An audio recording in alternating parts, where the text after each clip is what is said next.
Yo, so this is Everyday Talk. Got a question with this patron at this restaurant. I really don't know who he is. However, here's the question. What's up, man? What are your thoughts on the Colorado shootings? I got a lot of thoughts. My thoughts are pretty much scattered over the whole incident.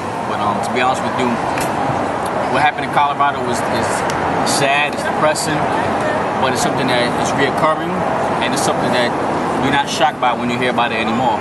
You know, considering what happened in Arizona and what happened in Columbine, and just the random shootings that are going on pretty much around the world and around America and around the city. I mean, we had 8 shootings right here in New York City last night. You know, I'd say the main problem I have right now is gun control. Obviously, you know, you do have a couple crazy people who are just nut jobs who fly off the handle, but they wouldn't be able to do as much damage with their lives if they didn't have full access and control to these weapons of mass destruction. You know, it doesn't have to be a missile. A gun could do just as much harm by destroying somebody's world with one bullet, which it did to a lot of families in the past prior shooting. So who do you think is to blame for? I don't want to say who to blame, but how would you fix it? Where do you see the holes at? The biggest hole is in Congress, our government.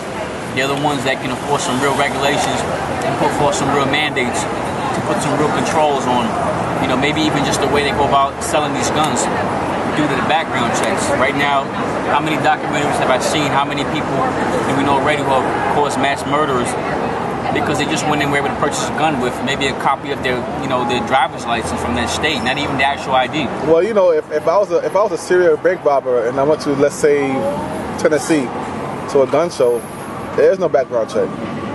That's not something that's regulated by the government. Absolutely, and that's the main problem. That's the main point that I'm trying to argue and make here, is that our government has probably the biggest hand in what's going on, and you know, all they can do is give our condolences and say, you know, our prayers and thoughts are with the families of those who are lost during these times of massacres. You know, so point is during these times, government and Congress, they're the ones that have the biggest hand in making a change and making a difference.